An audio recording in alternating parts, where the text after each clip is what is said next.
Kung bago ka lang sa channel na to at isa kang true-blooded Aldab Nation na nagmamahal po kila Maine Mendoza at Alden Richards, tama po ang channel na pinuntahan mo, kaya consider na kitang bagong subscriber. Isang aso. Tapos ayun po, pinagsamantalahan yung isang aso. Sabi yung share ko yung aso na may amang po yung hindi po lahat, kaya I'm so happy. Buti naman. Na-rescue ko po lahat. Shout out ko, tsaka sa mga anak ko, tsaka sa tatay ng mga anak ko. Welcome back, mga ka-Aldab. Ito na naman po ang inyong lingkod, si Mr. Destiny. At siyempre, panibagong video, panibagong update na naman po tayo. Pero bago tayo magsimula, siyempre, babatiin po muna natin ng Happy Weeksary po ang buong fandom ng Aldab Nation. Especially po ang mga nagmamahal kina Maine Polcarson at Richard Polcarson. Dito po sa update natin, siguro naman po marami na nakapanood niyan. Marami na nakapag-komento, sari-saring po ba, kwento na talagang mapapaisip ka rin paminsan-minsan. Yung magtataka ka rin, di po ba? Pero bago tayo dyan magsimula punta muna tayo kay Mama Ten. Naispatan na nga po si Mama Ten sa mga post video ni Alden Richards sa Japan. Siyempre, alam na natin mga ka-Aldab na bakit nga po ba lagi nagpapahuli si Mama Ten. Hindi siya sabay sa flight ni Alden. Pwedeng nauna na siya doon, pwedeng kararating lang. Pwede naman pong hindi na siya magpakita.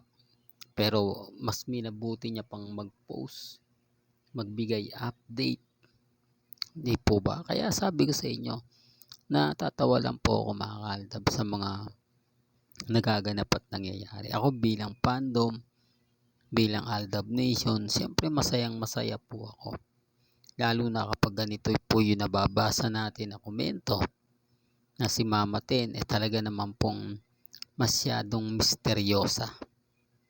O yan base po mga ka-Aldab sa mga nakakalat nating impormasyon na hindi tayo nagbabayad, hindi natin binabayaran gaya nga po ng reliable source ni na Ogie Diaz at siyempre ni Christopher Min. O, kailangan kasi lang makagawa at makakuha ng mga impormasyon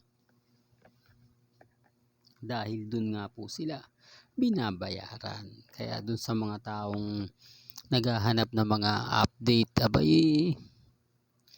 hindi ko alam mga ka-Aldab kung ano yung mga sinasabi nila, samantalang ako 101% updated tayo pagdating po kina Mr. and Mrs. Polcarson.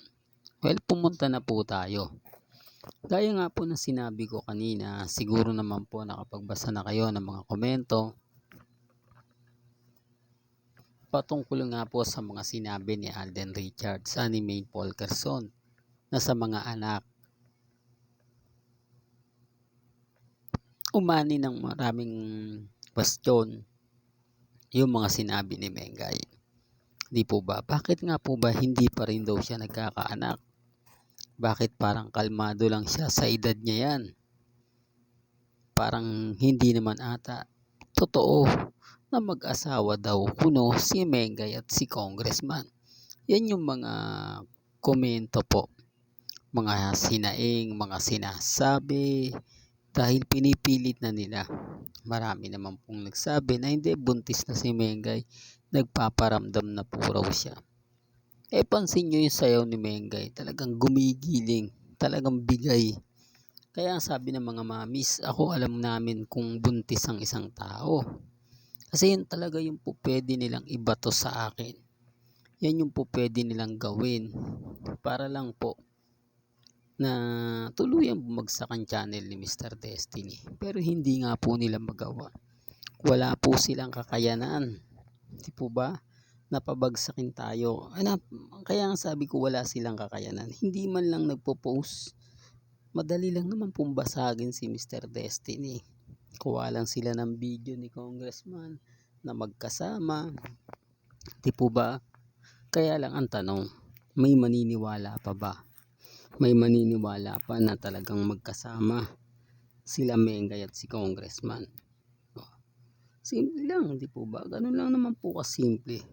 Pero wala nang maniniwala. Dahil lahat nga po sila hindi na umaasa at hindi na po talaga totally katulad ng dati. Ang laki po talaga ng pagkakaiba. Dati kasi ang sipag mag-post ng dalawa, ang sipag mag-update,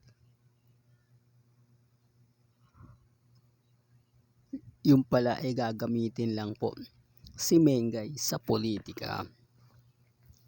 Real talk yan mga kaaldab, kaya nagugulat na lang po ako dun sa mga nagiging komento ng ilan sa mga taong laging, di po ba, sinasabi nila updated daw sila kay May, mahal daw po sila ni May. Bakit hindi man lang sila binibigyan ng update?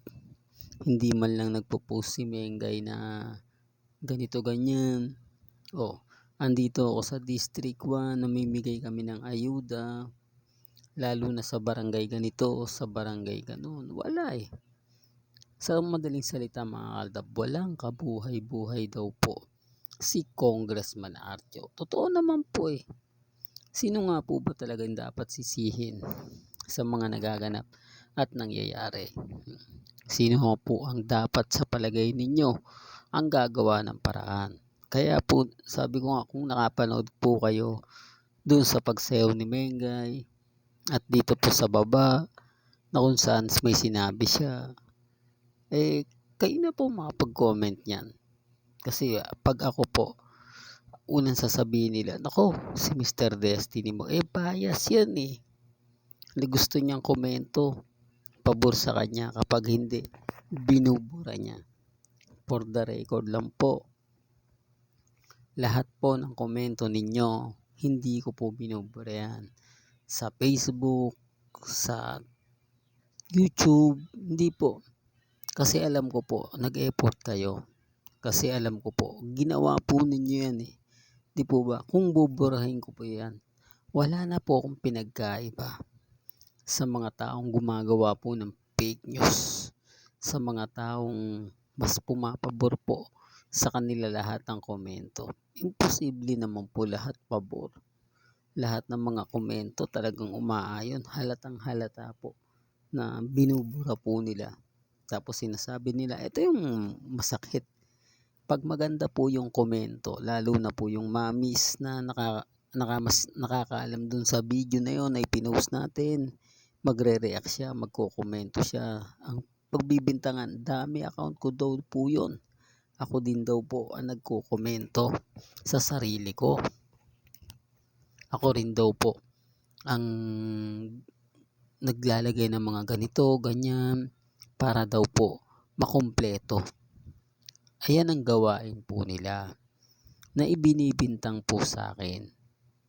Patunay lang po yan na sila, kumbaga alam na alam nila, nagugulat lang ako mga kaaldab kasi sobrang na yung mga sinasabi nila parang literal.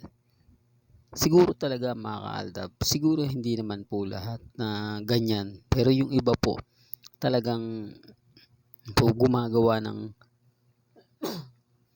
ganyan, yung comment mo, yung video mo na comment mo pa, yung tipong ganon, para lang makakuha ng simpatya. Pero never po natin ginawa yan. Never pong ginawa ni Mr. Destiny yung mga binibintang nila.